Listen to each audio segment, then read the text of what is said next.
Hello, spooky friends, and welcome to another episode of Storytime with the Scary-ish podcast. Woo! I'm Robin Grace. This is Adam Diaz. Hello. My voice cracked a little bit there. Don't know what's going on. Okay. Second puberty, maybe. Hopefully I grow a bunch more inches. Fingers crossed. And today we are here to read you folks some homegrown horrors. Why don't you tell us what those are? Homegrown horrors, the wonderful stories that listeners and viewers have sent in to us. And they can be paranormal, supernatural, spiritual, coincidental, sometimes creepy, just generally, sometimes true crime, and sometimes extraterrestrial in nature. Robin, if someone had a story like that they wanted to share with us, how could they do so? You can send it to us directly through our email, storytime@scaryish.com. You can also go to our website, which happens to be scaryish.com, and fill out the Contact Us page. It sends it to us that way. Indeed. So tonight we're going to be reading 4 homegrown horrors tonight. I think I said tonight. Yeah. Start and end that sentence, which lets you know like the kind of mood I'm in right now.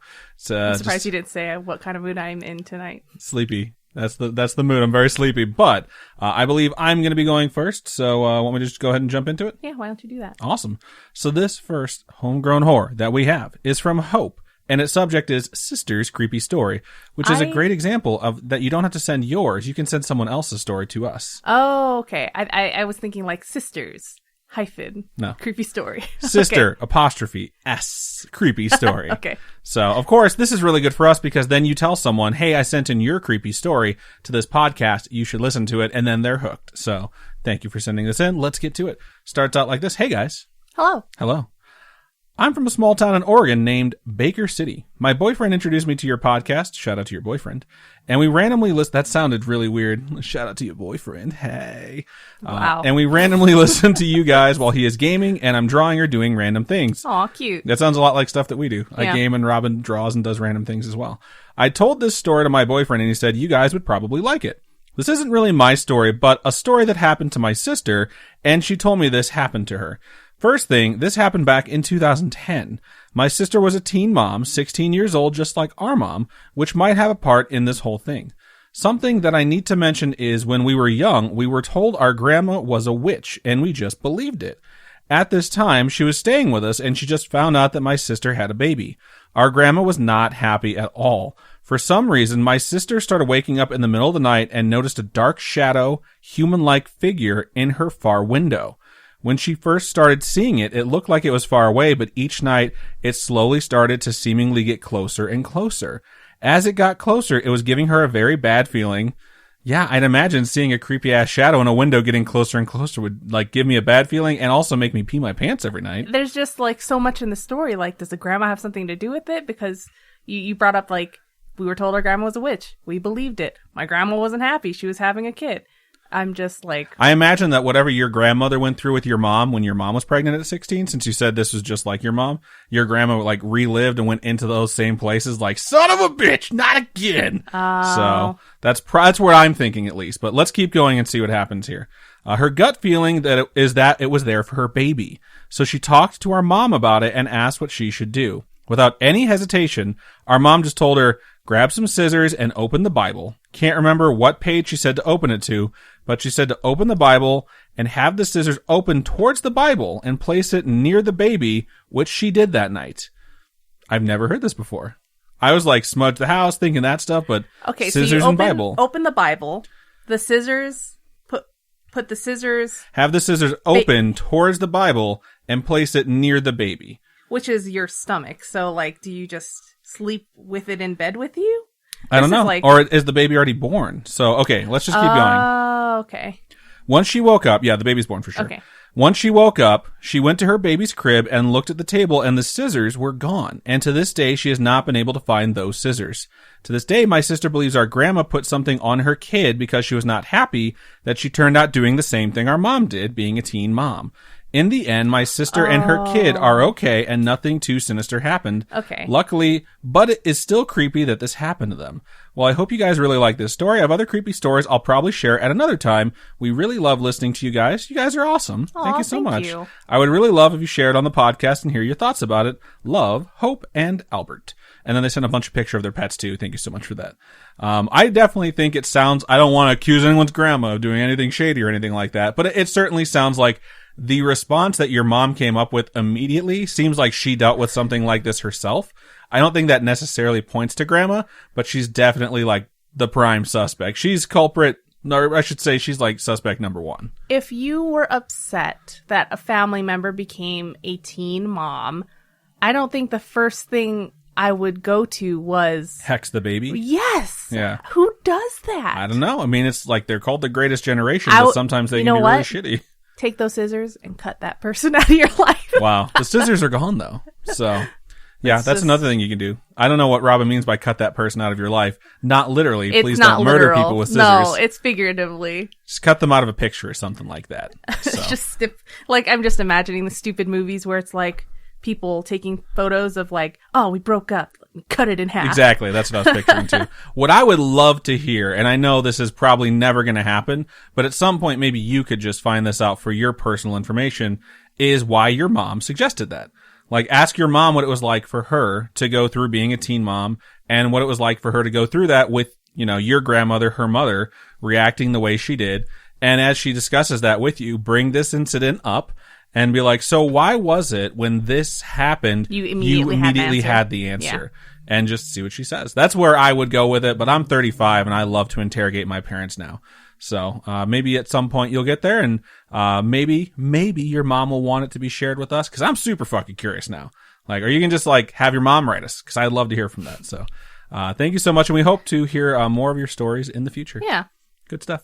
So I'm going to go ahead and read the next story here. And the subject is followed off of the freeway. Ooh. Which is terrifying. I saw someone get like terribly harassed. We saw that coming back from Disney. Where a truck was just like revving its engine and like flying up to a car and then slamming on its brakes and like harassing them as much as you can without wrecking them. And that person eventually got off the freeway and the truck followed them. Yeah.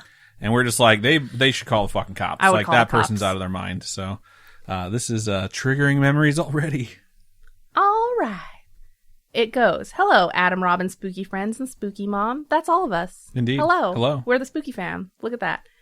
Before I get to my story, I just wanted to say thank you to everybody. I posted in the Facebook group that I broke my leg on my birthday and needed company. Oh, I hope everyone kept you company. I remember this post. All of the comments were really amazing and really helpful. This was back in August, so I'm late for my thank you because I'm really easily distracted.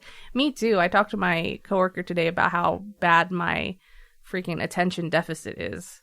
Because I was saying how when I drive, my ADD is getting to the story here already.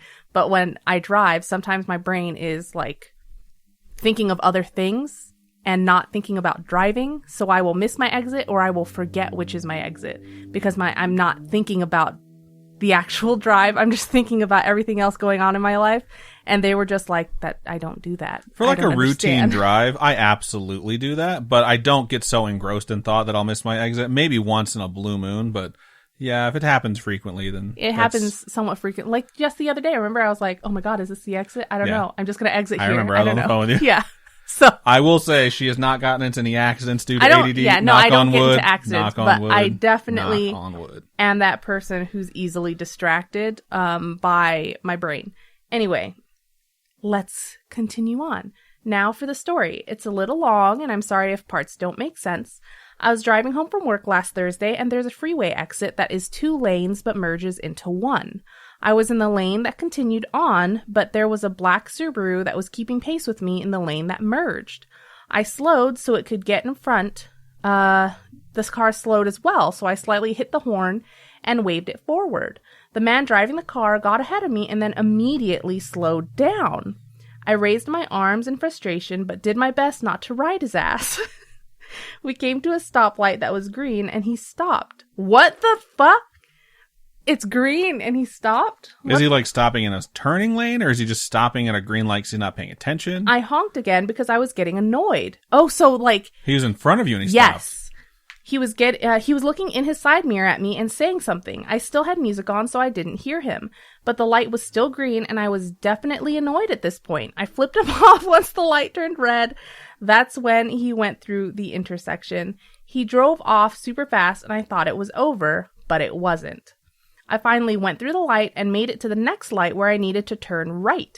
He was in the left lane, but really far back from the car ahead of him. As soon as I got into the right lane, he got behind me. I turned, and he was riding my bumper. Like, if I had stopped, he absolutely absolutely would have hit me. Oh, you better believe I'm gonna mash my fucking brakes. Because gonna call the cops, 1. 2, they're gonna pay you some money for rear-ending you. Something I seriously considered for a second, but because of my still healing leg, I couldn't. Or didn't. Right. I could see in my rear view that he was yelling at me. When I didn't react, he got around me and got in front of my car. We hit another stoplight, but this one was red. I put my blinker on to indicate I was turning right, even though I had no intention of doing so. So he's half out of his window screaming at me. I pulled my phone out and tried to take a picture of his license plate, but I couldn't get a clear picture because my hands were shaking so badly. He definitely didn't like that I was trying to do that. When the light turned green, he didn't move. My blinker is still on and there are people behind me, but I was not about to honk again. After a minute, he turns. I turn my blinker off and gun it and make the next turn I can. He saw me do it, though. I made another turn and then another, and he found me. I'm at a stop sign where there is through traffic, so I can't go until there aren't cars. He's behind me and just laying on his horn. I grab my phone and call 911. I'm on the phone with dispatch when I'm finally able to cross the street. I pull over so I could talk to her and explain the situation. He pulls up next to me and is yelling at me that I had, quote, no right to honk or flip him off, end quote. So the officer is asking me what else he's yelling and where I am, and I don't have the answer to either of those questions. She's trying to figure out what road I'm on as he drives away from me. She asks if it looks like he's on his way back to the freeway, and I say, yeah, I think so. Actually, no, he just turned around and is driving his car directly at mine. This is fucking terrifying. Yeah, this guy's crazy. I was trying to tell her his plate number, but the closer he got, my brain and mouth and heart stopped functioning. All I can think is that my leg is about to be broken again and my car is going to be fucked. And he swerves away at the last second and the dispatch officer is asking if I'm okay. I tell her that he swerved away. She asked if I could turn around and drive toward the station. I tell her I'm not hanging up the phone, and if I get pulled over for being on my cell phone, I'm blaming her. I think you get a pass for that. I think you would, yeah. She kind of laughs at me, and I'm driving again. After a couple of minutes, she asked if he's still there, and I tell her no. She says if I'm comfortable and if I'm feeling safer, I can just go home, and she'll have an officer call me back in a bit. I agree and hang up. I would not go straight home. If after all that stuff, I would not go straight home. I'd go to an arcade or something for hours and just like, I don't even know. An arcade? I don't know. It's just a scene from an action movie of you being hunted through an arcade. There's explosions happening on the video games. No one is noting the gunshots. I mean, I would rather be safe in a crowd of people and have my car maybe get fucked up, you know? Just leave it in the parking lot, let it get fucked up, but at least I'm not getting hurt, you know? You can always call your insurance. I would go to the station, hang out there for a little while. I don't know. Well, I guess, yeah, that's true too.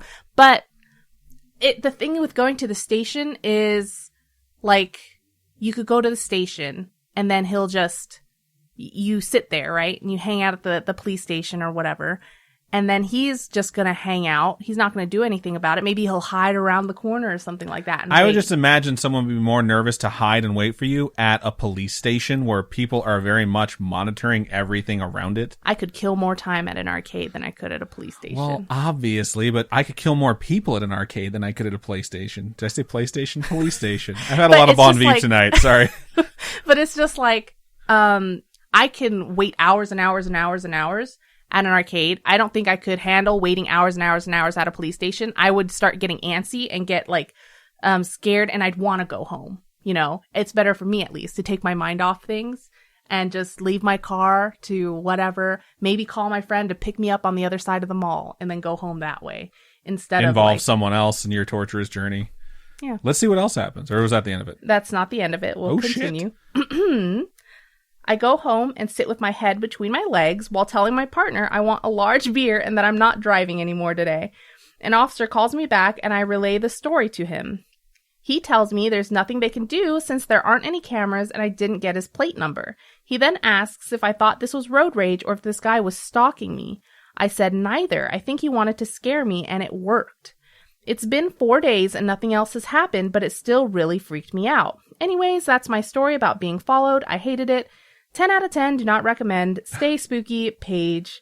Oh, whenever Adam tells us to yell hi when somebody says hello to the spooky friends, I say it. I'm usually at work, so I don't yell, but I definitely say it. That's precious. I didn't. This is like one of the only times I didn't say for everyone to yell. I was like, I don't know if anyone does it. So now that I know that, I will always make sure to tell everyone to yell hi. And I think I have to say it now. Everyone yell hi wherever you're at. So that was a really good story. Also very terrifying. We're very glad that nothing happened.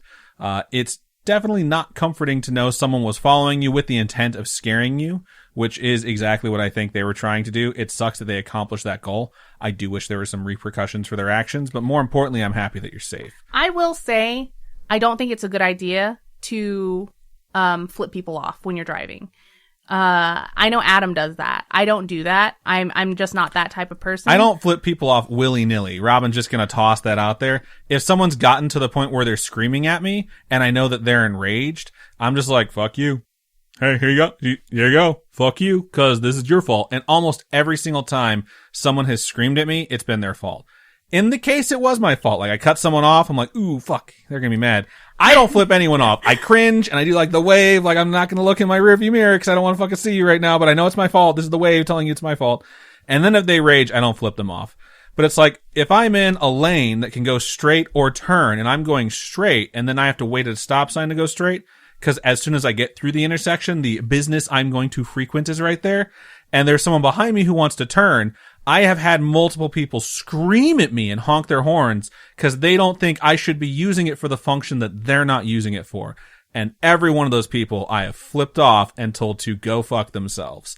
Because I'm sorry, but if they're going to honk and scream at me, that's what they're going to get. I feel like I've defended myself now, so you can complete your thoughts. All right. I just don't do that because I don't want somebody to maybe chase me down a freeway or follow me out the freeway and chase me through the neighborhoods. I don't want that. So if somebody drives stupid, I'm like, motherfucker, driving like a fucking moron. Fuck you. And then I just move on. And Robin doesn't think anyone can see the things pouring out of her mouth when she says horrible things and the looks she has on her face. Like, me smiling while I flip you off is not nearly as angry as an Asian person swearing at you, where you could see they're just fucking glaring in your rear view and having hatred pour out of their face. It's just, I just don't do anything about it. I just leave it. And then if I'm the one that makes a mistake, I'm just like, sorry. Like in the car. Yeah, like, I do that. Yeah. Like I'm just like in the car. I know no one can hear me, but I'm just saying sorry a million times. When I fuck up, I'm very humble. I'm like, that's on me. I say that all the time. It makes me really want a light for my car that I can switch on that says sorry. Yeah. Whoops.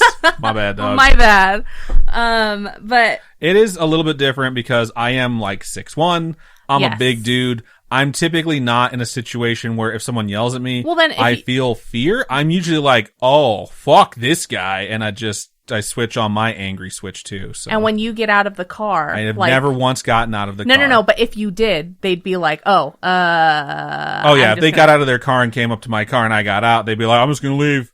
I'd be like, bye, asshole. So I don't carry a gun or anything like that. I have a knife for like utility purposes in my side door. I still wouldn't step out and grab my knife. I mean, it's not like I'm going to go and initiate a confrontation. If someone got out of their car and was waving a gun around, I would drive away and I would call the cops.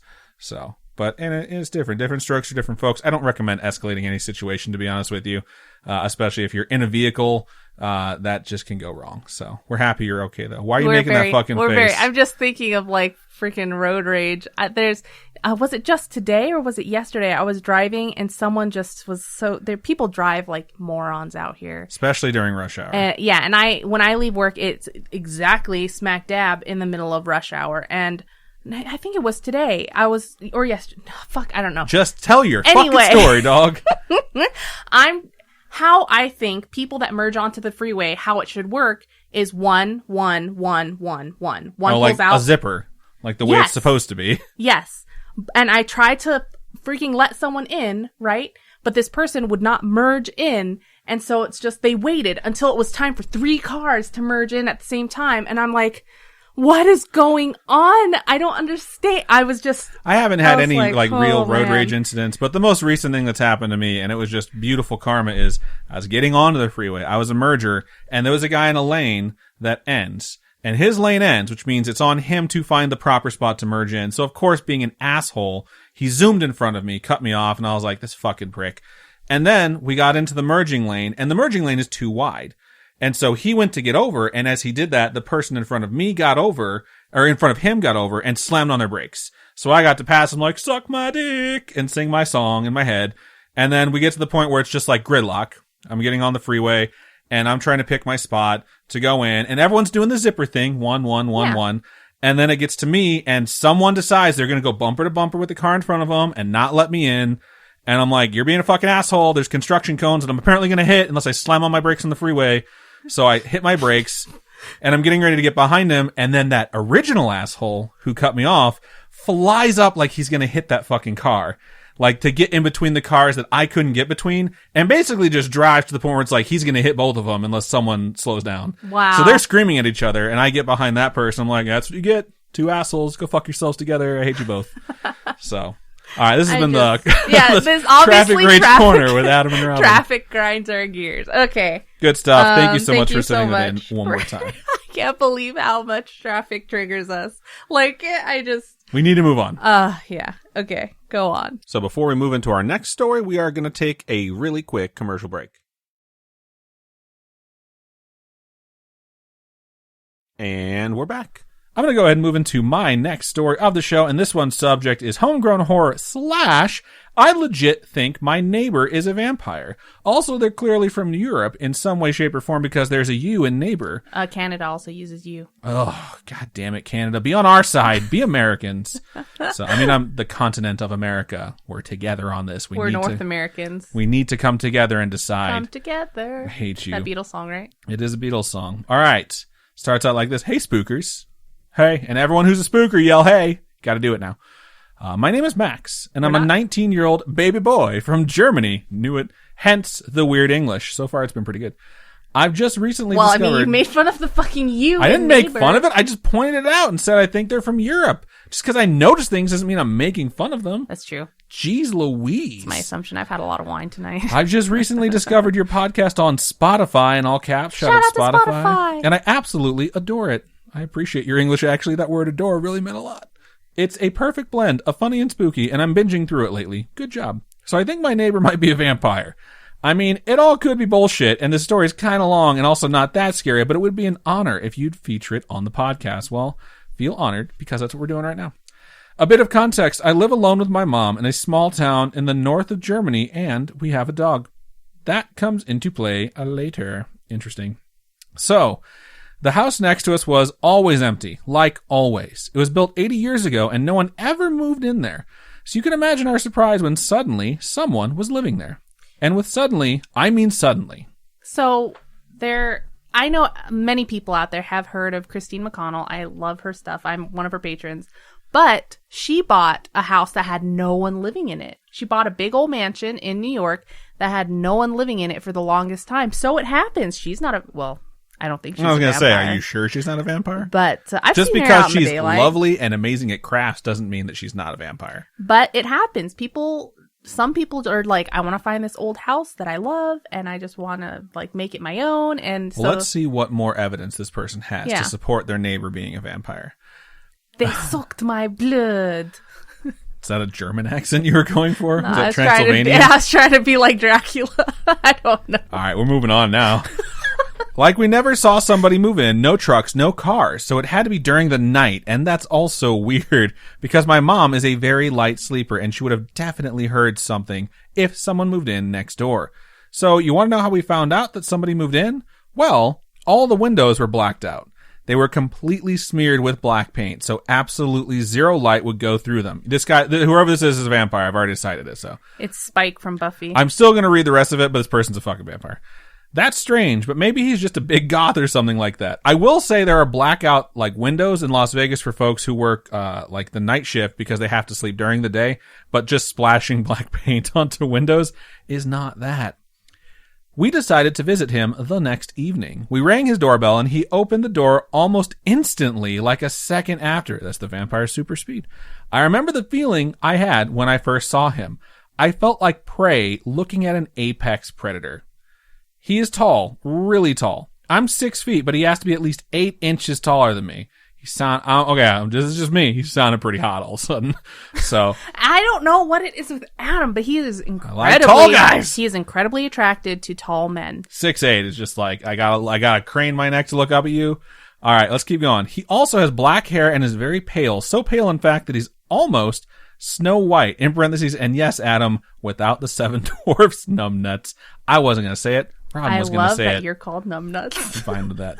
But the strangest part about him is his face. He is, and I'm not kidding, the most beautiful being that I've ever seen. Fucking called it. Adam wants to get on that pony. Just tell me where he's at. I've never seen someone this gorgeous. On top of that, he's also very charming. He has a warm smile and says a lot of nice things. Okay. I'm just trying not to slide off her chair from this description. I'm trying to get to where the vampire part fits in. Because this is just like... Blacked out windows, moved in the middle of the neighbor. night. Let's just keep going. It's just super hot neighbor. Super hot neighbor that appeared like a vampire. Okay, go. But there's something weird about him. You know how people always radiate some kind of warmth, some indicator that they're alive, you know? I never really realized that until I met my neighbor. He's like a cold spot in the room. This is starting to sound a little bit like Twilight, just with a taller protagonist. I mean, he moves and talks and everything, but besides that, there's no indicator that he's alive. He may have a warm, inviting smile, but it never feels genuine. I smile at my neighbors too, but I hate them all. It always, that's not true. I really like our neighbors. I've just started like waving to one of our neighbors because every single day when I come home from work, he's out there getting his mail and he's this much older, Asian man and he always waves back. And I just think he's very nice. And sometimes you got to get to know your neighbors. Sometimes they're really sweet. Sometimes they're really creepy, like apparently this really attractive vampire. But sometimes they're really nice and they just want company.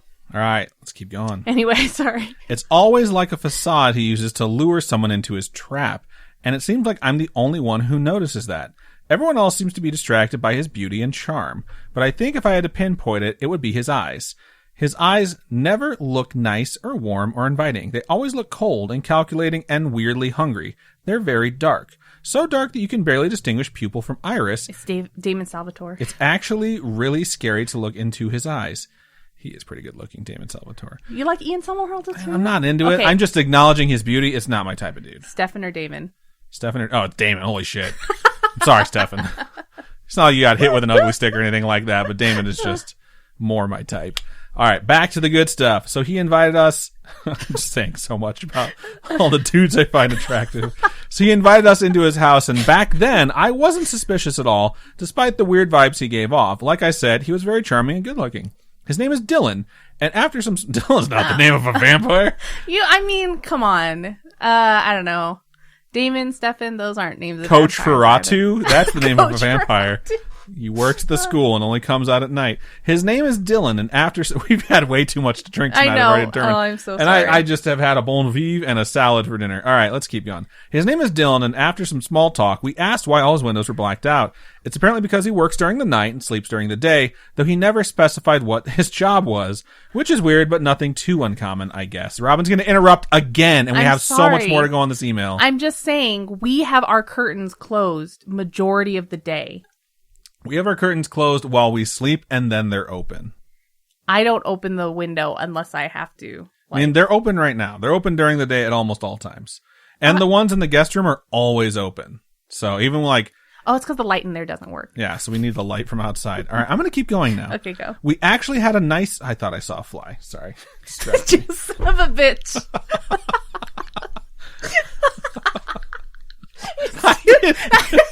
It was a floater in my vision. So when I moved my eyes, I was like, oh. It's like, what just moved? All right.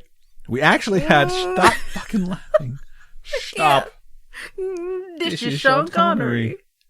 We actually had a nice evening and even stayed for dinner. I wonder what he served. But before we wanted to go, I had to use the toilet, and on my way through the house, I realized that there wasn't a single mirror, not even in the bathroom. Technically, that only works if the mirrors are silver-backed, by the way. Maybe he is not at all narcissistic, so he doesn't care about looking at himself. Could be. I later brought it up to my mom, and she was also confused as to why. Such a good-looking man needs to style himself somehow, but all that doesn't mean he's a vampire. He has no fangs, and I've seen him eating things with garlic in them at least once. I still had this feeling that something was off, so one time we invited him over and I decided to wear my crucifix. This is where it got interesting because the entire time he held a respectable distance from me.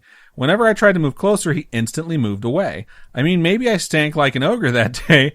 You capitalized ogre too, which is pretty hilarious, but that was when my small suspicions turned into big boy suspicions. So to recap, he's a tall, pale, good-looking dude who I never saw in the daylight. Like, never. He's been living there for 3 years now, and I never saw him during the day. There are no mirrors in his house. I've been there 2 more times since the first time, and I secretly checked.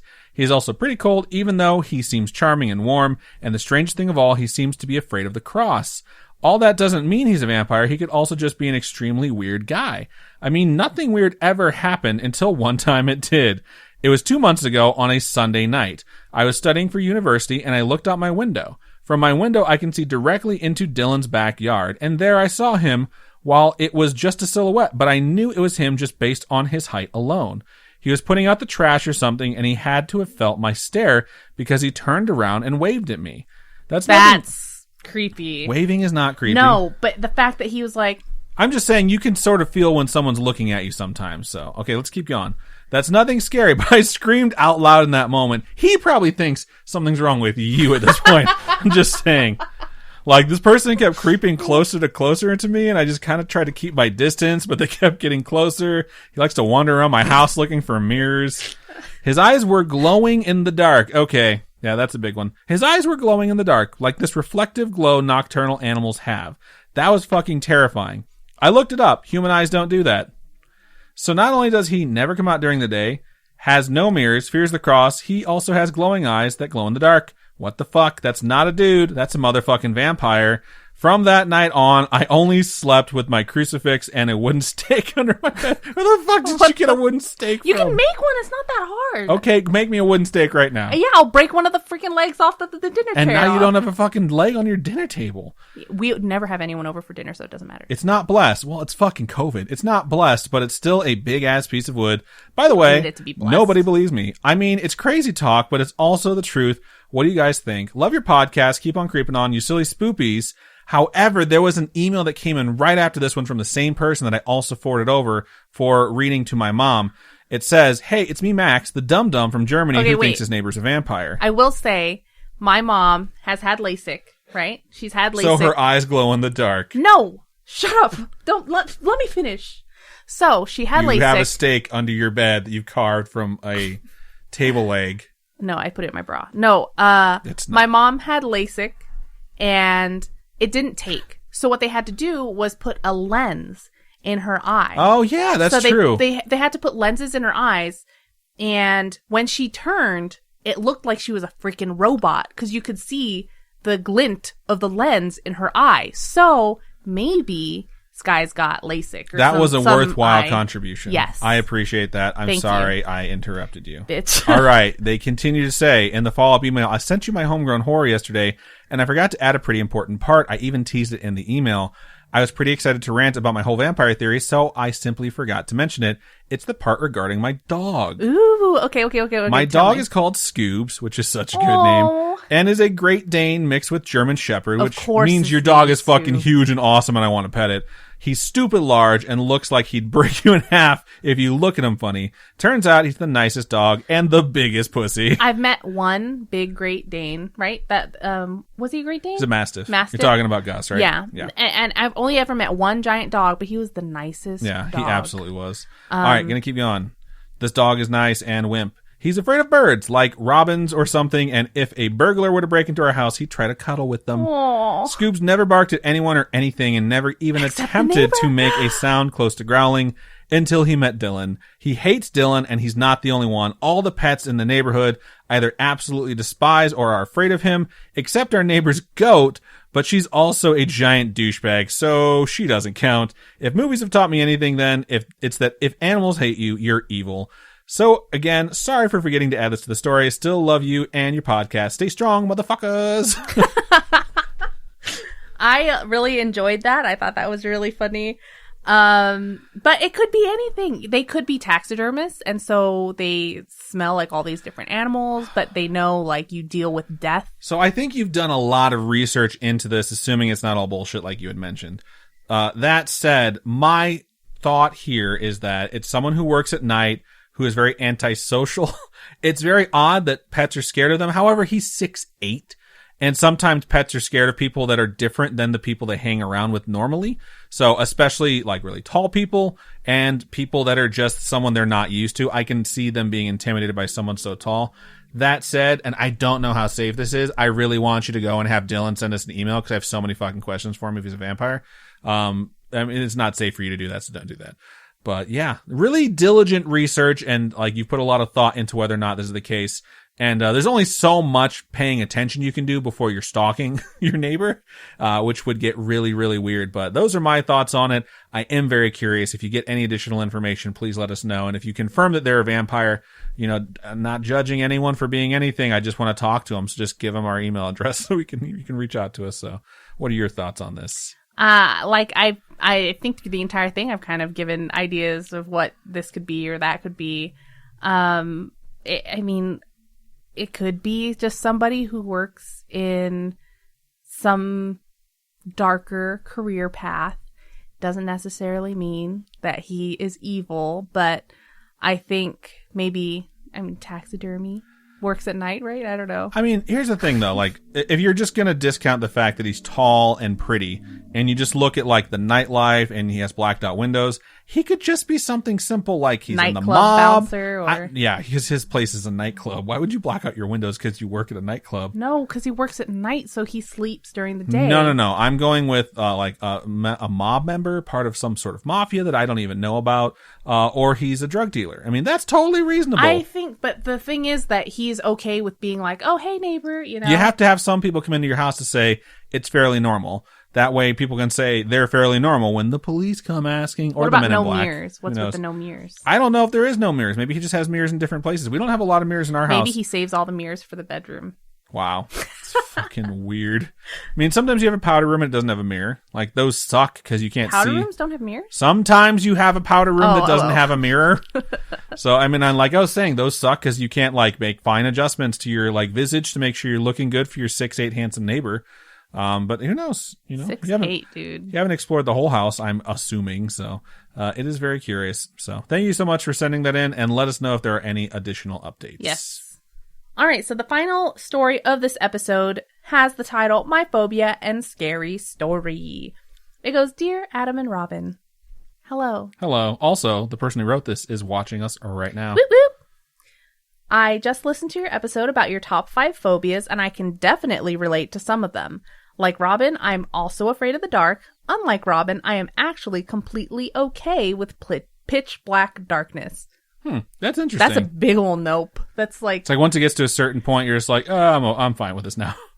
It's when there is a little bit of light, like from a nightlight, that it freaks me out. I think it's because I'm more afraid of who or what could be lurking in the darkness with me. Maybe it's my need for control, but the stories that scare me the most are the ones where there's someone living in the house with a family without their knowledge. Yeah, I fucking hate home invasion who come stuff. out, well, the ones who come out at night or when the family is away without them knowing. It's like squatters. Right, people that live in your attic or your crawl space or basement. And that's why I will not stay in the guest room. Because she's convinced there's someone living in our attic. There's a hatch to the attic in the guest room, and what if, while you're sleeping, someone like cracks it open and crawls down from the attic? Fuck that. Our room is 6 feet away from that room. They could do the exact same thing and come murder us in our room. Yeah, that's true. But it's just peace of mind, okay? Peace of mind. I'd like to have that peace of mind. That brings me to my other phobia, having someone in my house that I don't know about. This probably started after my parents let me watch the Japanese version of The Ring, called Ringu, when I was in elementary school. I think it was a couple of years after it came out, and I was either 9 or 10. That movie with the scary-ass Asian girl crawling out of the TV messed me up for life. I couldn't have a TV in my room for the longest time because I was afraid that the ring girl would crawl out at night and kill me. I still have a specific fear that there is something or someone hiding in the dark places in my house, like under the bed or in the closet. This is why I used to run and jump onto the bed after I turned off the lights. Smart lights are the best invention ever because now I can get into bed and turn the lights off from my phone. That's hilarious and genius. I think The Ring didn't mess me up really bad, it was The Grudge. The Grudge got me fucked up because the sounds that the ghosts make in it, that sound, and then the fact that the boy like sounds like a cat. Right. Oh man. I had a boss at Credit One when I was working there, and she used to be very careful with what she said because she was very direct, and a lot of people got butthurt very easily with basically anything, any sort of criticism that you'd levy their way, even if it was completely warranted. So while she would talk and she would give you feedback, she would stop. She'd be like, because she was thinking about what to say. And I was like, I just like to pause and let you know you can tell me whatever you want. You don't have to worry about my feelings. Also, you sound like the chick from The Grudge when you do that. And she started laughing so hard, I thought she's going to pee her pants. So Tina from Bob's Burgers does do that, but hers is like, hers is much more human. Yeah, I love Tina. She's so funny. But yeah, no, that's what I feel like. Your coworker probably sounds more like Tina than she does The Grudge. No, right? I got really low. Oh, okay. Yeah, I got really evil sounding. Okay, gotcha. All right, continuing on. Even as a grown-ass 30-year-old woman, I still get freaked out if I have to get up in the middle of the night and go to the bathroom or get a glass of water. One night this past year, I had to get up in the middle of the night because my cat was screaming to be let into the room. After I opened the door to let him in, I walked back to bed. For a split second, I saw someone out of the corner of my eye. My heart stopped. Even though it had only been a moment, I recognized the figure. It was thin, with long, dark hair down to her shoulders. She was ghostly pale, illuminated from behind by light. It was the girl from The Ring, and she'd finally come to take her revenge more than 20 years later because I hadn't copied the film and shown it to someone else. Wow. That is, by the way, the best marketing campaign I've ever heard of. I was so scared that I couldn't even move. I felt like my breath had caught in my throat and my heart was hammering in my chest. When I finally got the courage to move, I reached and turned on the light switch next to me to get a better look. I then burst out laughing. My room has an ensuite bathroom with the mirror facing the door. Looking back at me from my bathroom mirror was my sleepy, haggard self at 2 a.m. That's funny. I also always have a light on in the foyer of my apartment, which was what had illuminated me from the back. For the record, I am a small Asian woman with long dark hair that goes past my shoulders. Because of COVID and long work hours, I am indeed pretty pale. I was wearing a long t-shirt to sleep in, and in the dark, I definitely looked like the girl from The Ring. That's kind of Talk scary. about becoming that which I hate. At least now I have a very simple cosplay if I ever need it. Anyway, hope you enjoyed the story. Thank you for all that you do, and please continue to be awesome. Hope your doggy is doing okay. You had mentioned she needed to be at the bed overnight on the podcast. Best, Faye, which is Captain Faye Guy. Thank you so much. The dogs are fine now. They are indeed. Which is nice to see them back to being energetic little monsters. I think the moral of the email you have sent is you either die the hero or you live long enough to see yourself become the villain. And you have done that, so congratulations for living that long. It's kind of hilarious that you could totally scare someone else if you wanted to with the exact same fear that you had. So, I mean, I've told this story probably a million times on this podcast, but there was the point where I was still living with my younger sister, and I was sleeping with the bedroom door open into the hallway, and the hallway had a light in it so that light would come in. And there was one night where one of my, I used to sleep with a stuffed animal as an adult. It was the bunny from Ouran High Host Club. That is one of the animes. Anyway, I had that. I was sleeping with that. It fell onto the floor, and I woke up to reach down and grab it. And I saw this dark figure in the freaking hallway, and it freaked me the fuck out. And it was staring at you. And it was staring at me. It was literally staring at me from the hallway. And then I just hear my sister go, well, I grabbed my stuffed animal for one. She was freaked the fuck out, as I've heard it told from both perspectives. And she kept reaching for the rabbit until she finally grabbed it and then like shot under the blanket. And now you can say your last part. I grab my rabbit, pull it back up, hide under the blanket, and my sister from the hallway just goes, "It's me!" And I'm just like, what the fuck? Why are you staring at me, you creep? I know, but she's like in the hallway, in the darkness, in the middle of the night, with this blanket over her head, like a freaking weirdo. I'm like, oh my god, what the fuck? But now when we tell the story, it's just so funny because she was just like, this bitch still picked up her rabbit, even though she was terrified.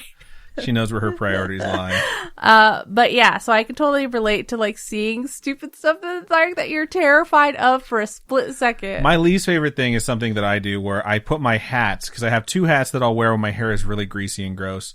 And I'll either hang it on a door hook, which is outside here, or I leave it in the office so I can wear it during meetings if I have to have my camera on. Every now and then I'm stupid, and I will hang it on the corner of our door, of our bedroom door. And so in the night, invariably, I'll wake up and I'll see the hat. I'm like, fuck, there's someone there. And then I realize it's just my hat. Or I hang it on one of the posts in the hallway, and I'll wake up and be like, someone's in the fucking hallway, and they're really short. They're like 2.5 feet tall. And I'm like, oh, it's the stupid hat. And the worst part is when I'm hanging it there, I think to myself, this is going to freak me out later tonight. Oh, fuck it. And I just hang it there anyways, because I'm like, I'd have to walk like an extra 3 feet to put it in a different spot. So yeah, I totally understand it too. So it was a really good story. Thank you so much for sending that in, Captain Fake Guy. So I want to thank everyone who sent in their stories for this episode of Storytime. We sincerely appreciate it. If you folks have a story, or you have a friend or family member who has a story that you either want to encourage to send to us or want to steal and send to us, we would appreciate that. We love getting stories from you wonderful folks. Please email storytime@scarish.com. You can also go to our website, scarish.com, and click on Contact Us. Fill out that form. It comes directly to us. You can hit us up on any of our social medias. Facebook is facebook.com/scarishpodcast. Twitter is @scarishpod, and Instagram is @scarishpodcast. Robin, for folks who would like to donate to us, how can they do so? You can go to patreon.com/scaryishpodcast. Those are monthly donations. Tiers start at $1 and go up from there. At $1, you get ad-free episodes, which is awesome. I love ad-free. Ad-free is great. And if you're not into the whole monthly subscription type thing, you can actually go to ko-fi.com/scarishpodcast. And those are one-time donations. All your donations go to helping us upgrade our studio setup and kind of keep us going and making content and doing more stuff. Indeed. So thank you one more time to everyone who listened, sent their stories, participates in the community, all that stuff. It sincerely means the world to us. Yeah. So I think the last thing to do here for episode 160 of Storytime is to do the sign out. So Robin, sign us out. Keep on creeping on, and we'll see you soon. Bye-bye.